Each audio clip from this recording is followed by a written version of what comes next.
আমাদের বাড়ি বাগানে একটা বিরাট বড় জবা ফুল ফুটেছে। এটা সত্যিই বিরাট বড়। ওই ডালিয়ার পার্সপেক্টিভটা কিছুটা পাওয়া যাচ্ছে, যে ডালিয়ার থেকেও এটা বেশি বড়। যদি পাশাপাশি রাখা যায় দুটোকে বোঝা যেত। তো এমনি যে কোনো জিনিসকে তো মোবাইলে দেখলে অনেকটা বড়ই দেখায় কাছের থেকে যদি তোলা হয়। তবে এটা সাইজ বোঝানোর জন্য আমি একটা পার্সপেক্টিভ দিতে চাই। এই যে হচ্ছে এটা আরেকটা মোবাইল। এবার আশা করি বোঝা যাচ্ছে এটা সাইজ কত বড়। দারুণ সুন্দর হয়েছে জবা জবা ফুলটি।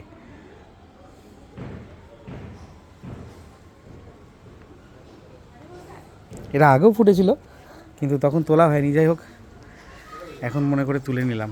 আর এই যে একটা চাইনিজ ল্যান্টার্ন টাইপের জবা ফুল।